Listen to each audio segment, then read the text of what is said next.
Kementerian Lingkungan Hidup dan Kehutanan mencatat sedikitnya 19% lahan hutan mangrove di Indonesia dalam kondisi kritis. Kementerian Lingkungan Hidup dan Kehutanan menyatakan sedikitnya 3 juta hektar lahan hutan mangrove di Indonesia dalam kondisi kritis. Jumlah tersebut merupakan 19% dari jumlah total luas lahan hutan mangrove di Indonesia.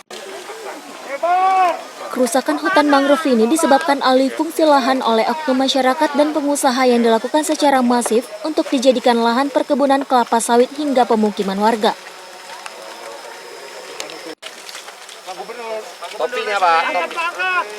Dirjen Pencemaran dan Pengendalian Lingkungan Kemen LKH, Karliansyah menyatakan pihaknya telah dan sedang melakukan berbagai program untuk mengembalikan lahan kritis tersebut ke fungsi awal sebagai hutan konservasi. Di antaranya, dengan menetapkan kebijakan dan regulasi dalam pengelolaan hutan mangrove. Sementara itu, menyambut Hari Mangrove Sedunia yang akan jatuh pada 5 Agustus esok, ratusan warga di Sumatera Utara menanam mangrove massal di Desa Pasarawa, Kecamatan Gebang, Kabupaten Langkat, Sumatera Utara. Penanaman massal ini dipimpin langsung oleh Gubernur Sumatera Utara, Edi Rahmayadi.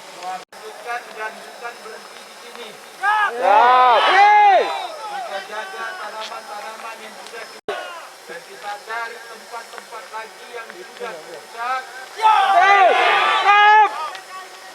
Allahu Akbar. Terima kasih. Salam sejahtera semuanya. Wassalamualaikum warahmatullahi wabarakatuh. Waalaikumsalam. Perjuangan sampai titik sejarah terakhir.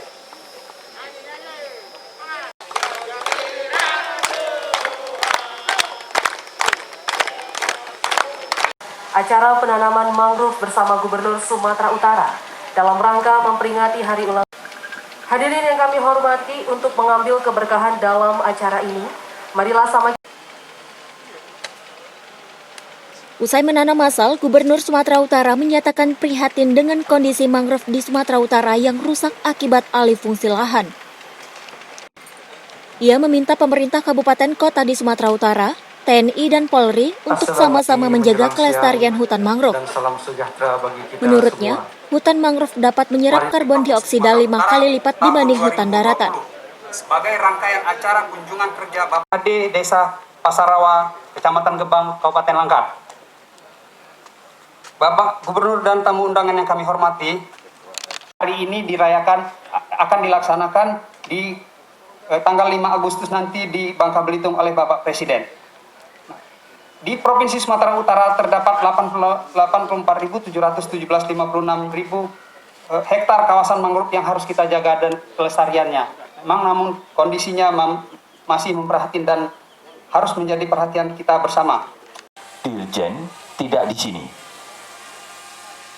Andai katalah mangrove kita ini masih seperti di sini, begitu nyamannya hidup kita ini. Tapi tinggal gambar, lukisan, foto, nggak tahu tahun kapan ini. Saudara-saudaranya hampir sama dengan ini. Bahkan ditanamlah sawit. 755 meter kilometer itu di pantai timur. 545 kilometer itu di pantai barat. Maaf. Bisa kita bayangin. Saya takutnya kepala desa ditanya pun tak tahu ini. Kan di pinggir laut pun kita tanam sawit. Kita menantang kodrat.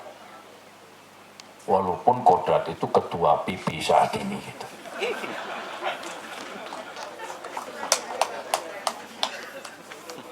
Ini murkalah Tuhan ini. Saudara-saudara saya, ayolah cepat sadar kita ini. 2020 batang. Ya. Jadi kita hitung 34 provinsi, 34 kali 20.000 batang itu minimal gitu. Ini yang di acara Hari Mangrove, lain lagi hari lainnya gitu ya. Nah, tadi disampaikan bahwa 19% kondisinya kritis. Ini harus diperbaiki gitu. Kenapa? Tadi saya sampaikan di pidato Ibu Menteri, fungsinya itu bukan hanya sekedar tadi untuk perikanan, tapi juga menyerap karbon. Kalau kita ingin iklim kita bagus, normal ya, artinya penyerapan karbon harus kita pertahankan. Apa itu? Antara lain mangrove gitu. kalau manunya bagus, insya Allah tadi yang menyerap 10% itu bisa dikembalikan, itu poinnya.